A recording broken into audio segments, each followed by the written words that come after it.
Hi, welcome.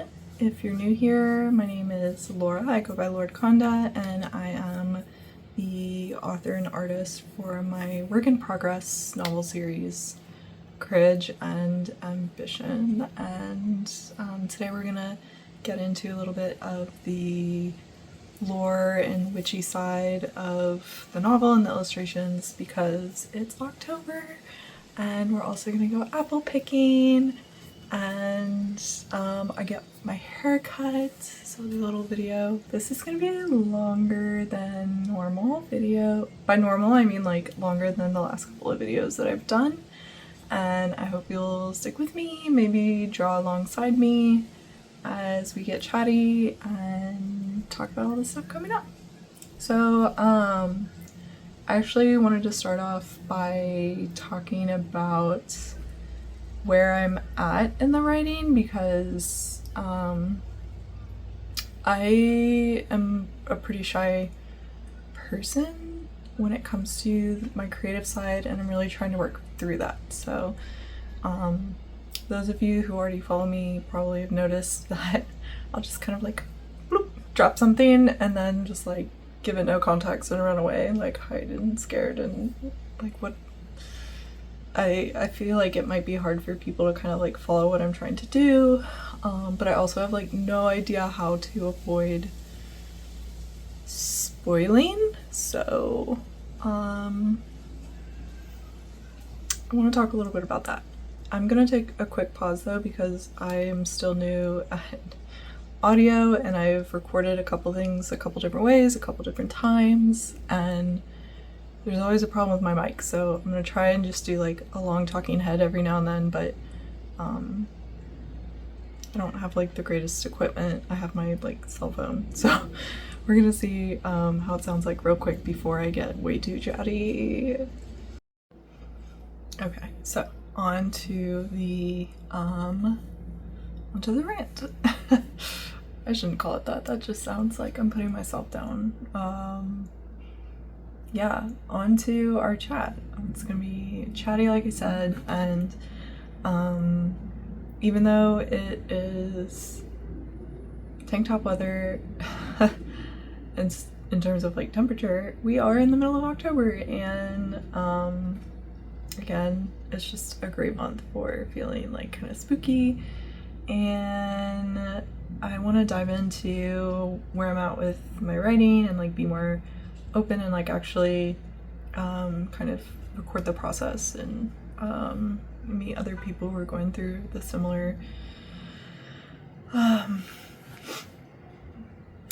experience. So I am I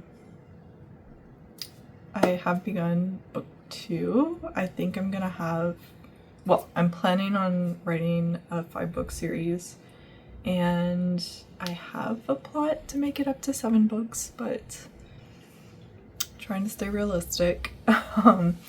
And if you don't know anything about what I'm writing, I am writing a novel series called Courage and Ambition. It's a historical fantasy set in the 1400s following 2 witches from opposite corners of the earth who find themselves under some crazy circumstances, and they end up on this journey together, and they have to learn about like what's happening to them, what's happening to the world, what their role is, and how to survive, and not even just like life and death, but what it means to create relationships with people, whether that's like familial or like friendships or romances or whatever. It ends up becoming that they have to learn to deal with other people and come to learn about themselves. And the exciting part is that they have to help save the lost prince and save the world from immortal ambitions.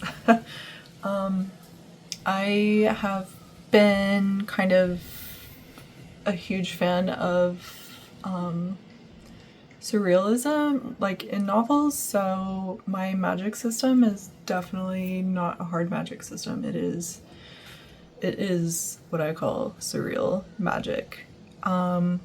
So there's a lot of things that I think don't make sense to what's happening to the characters and might not make sense to the reader, so there's a bit of a danger there, but it's not like soft and surreal in the sense of, oh, this random power is gonna save everyone and that's gonna, you know, like solve the day. Like, I don't mean it like that. I mean it in the sense of these newfound abilities and powers entering the world are not actually to the benefit of the people who receive them. And why is it only the two main characters, Moniang and Sofia, who can like actually wield or like use these strange powers?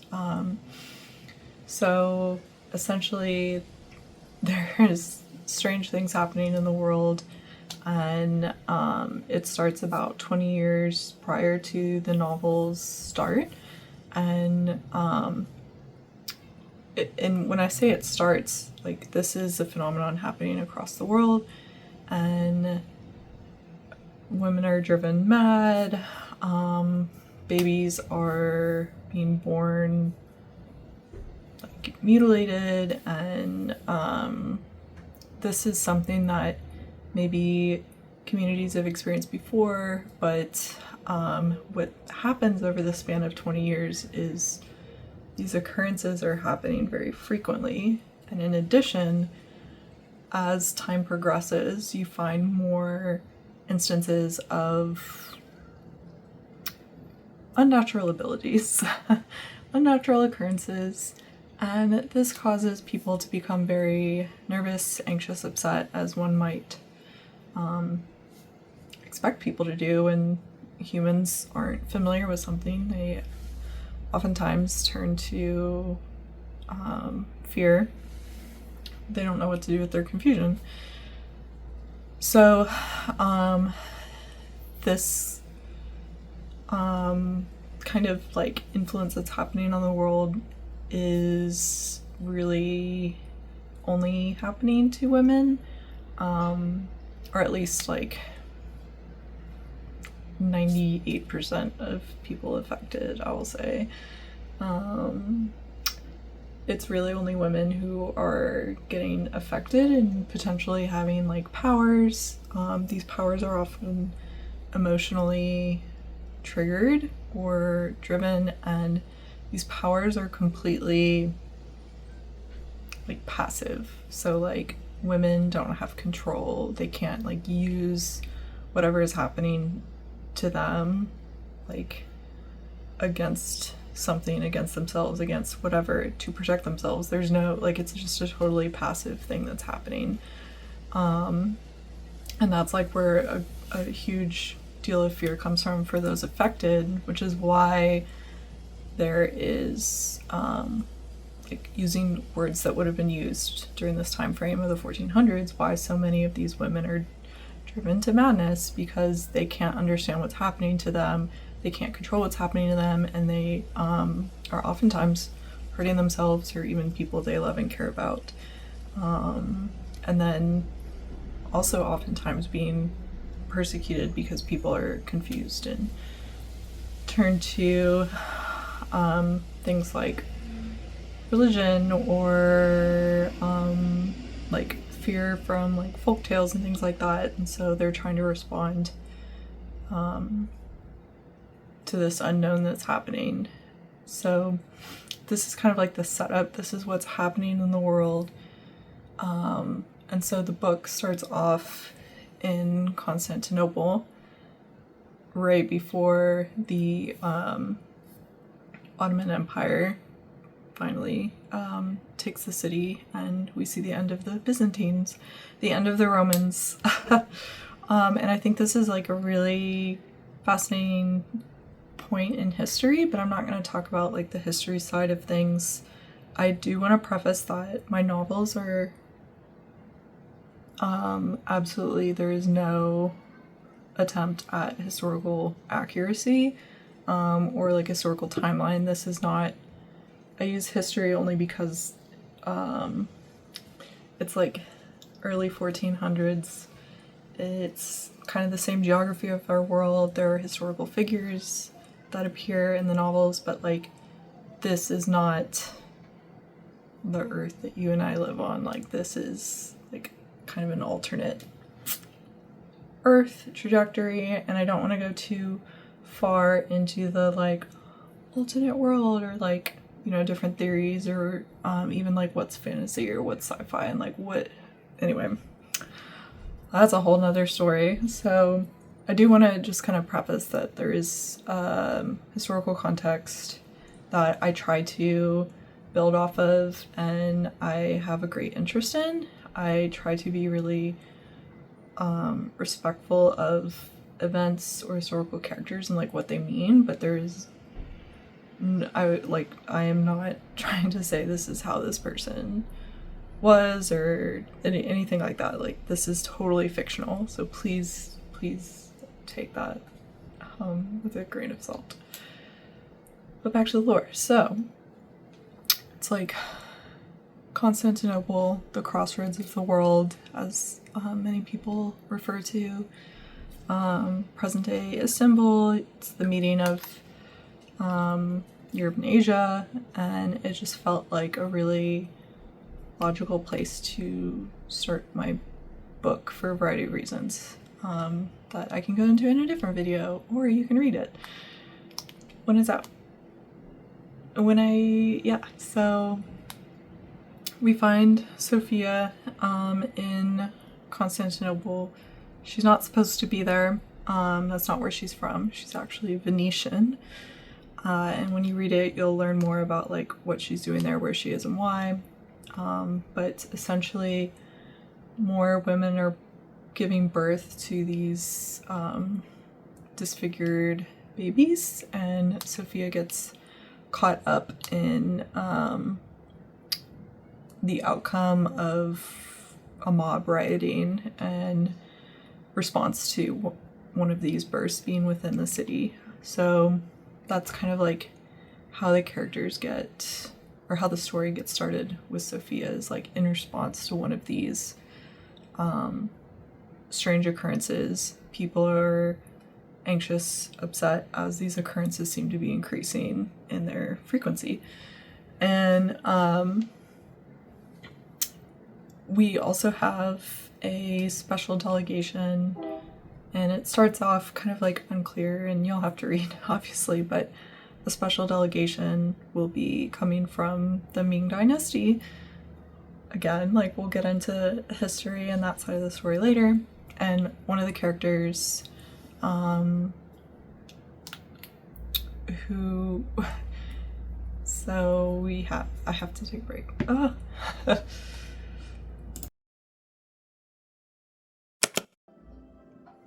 So I forgot I had an appointment and got a phone call, and that's why the video had to be stopped mid-thought.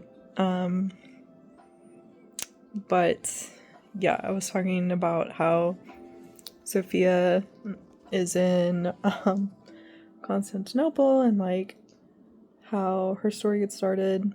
Book one actually kind of is centered around Sofia. Book two is going to be a lot more centered around Moniang, and then it'll like even out as we go. So that's kind of like the way it's working right now. And yeah, so Mo ends up in Constantinople with the other members of the special expedition, which includes her brother Anlai and Lady Lisa. And yeah, you're gonna have to read it to figure out what the heck they're doing there. But stuff goes down, and it becomes very clear that the strange like magic and happenings are, you know, I've talked about how for the last 20 years it's been like increasing with frequency, but like this book 1 and what like really sparks off is this like, okay, now like maybe the frequency has gone up, but the intensity of the magic and the effects of it is starting to ramp up. So lots of tension, lots of like, what is happening? What is going on? Nobody knows. I know, and you'll know if you read it, but it might take a couple books to get there. But anyway, so that is just a little bit about like the lore that's going on. I guess I'll kind of tease a little bit like what some of the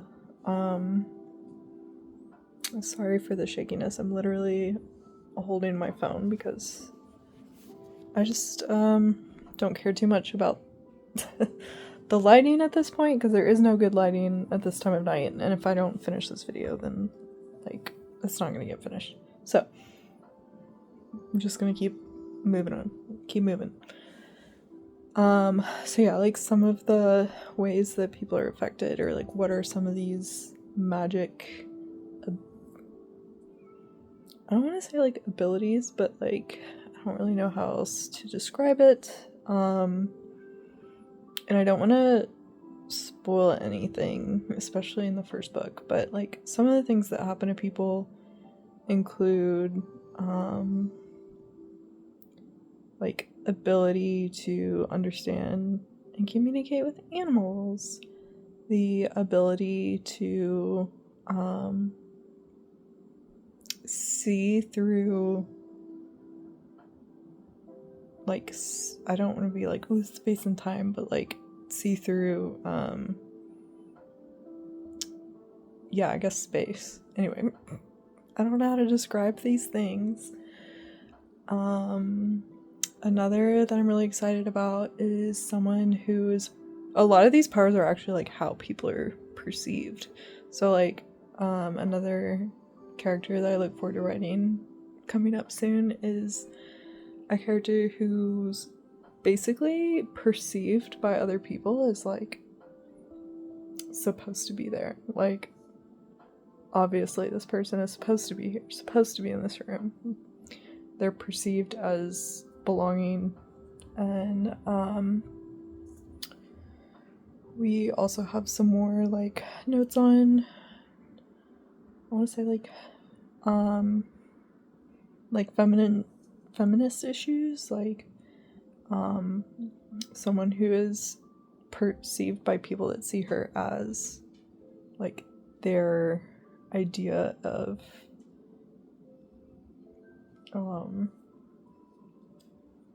not necessarily like beauty in terms of like, oh, adore this is so beautiful, or you know, but like kind of like the lustful type of beauty, like, and how does that, yeah, it's like bad news, right?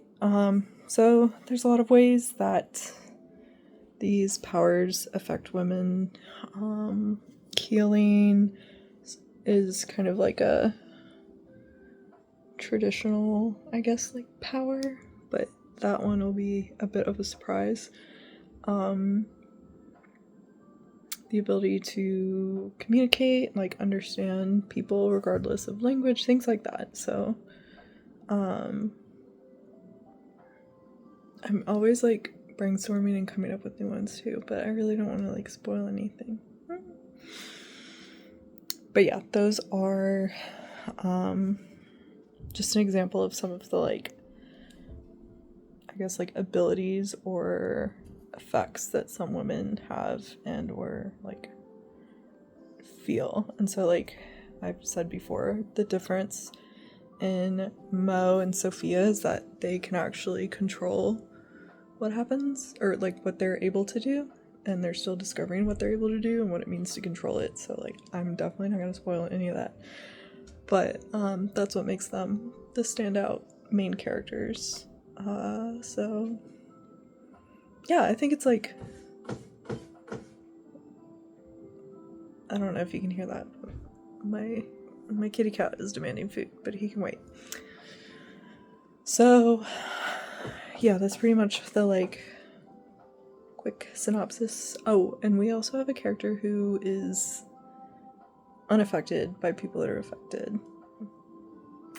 That's a fun one. And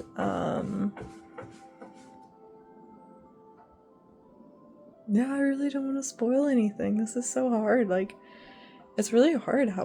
What's the line? Like, where do you draw the line between oversharing and like getting people interested, or even like, I don't know, just, yeah, I don't know the answer, but I don't think I've shared enough for people who are willing to listen and like interested and like, heck yeah, let's do it, let's go, thank you for being here. But I don't think I'm gonna share too much more on this subject. So anyway, yeah, that's my spooky witchy introduction to the lore and magic system that goes on in Courage and Ambition. And like I said, it's right now in my head like 5 books. I also want to like clarify that Courage and Ambition is the name of the series, and I haven't decided how I'm gonna name like the books, but I do know that each book will be more than one part. So like part 1, part 2, part 3, part 4. The parts will have names. So the name of each part is like the place it's happening, where it's taking place. So part 1 of book 1, it starts in Constantinople. Part 1, Constantinople. And so I'm not gonna like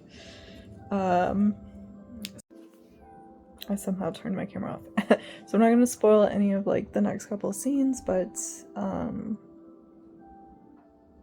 we are moving from Constantinople to the Forbidden Palace. So you know it's going in that direction. You can know that much. Anyway, I really appreciate you being here and listening, and hopefully you'll be interested to read the books. And kind of curious, like, what are some of your favorite like magic superpowers or effects or things like that that you like to see in your favorite books or movies or shows? I'd love to hear some of that. Or like if you're writing a book, like you're writing your book or your graphic novel, or you draw like the characters in your head, or you whatever, you just create stories in your head. You create stories for you. It doesn't even have to be something you're trying to share.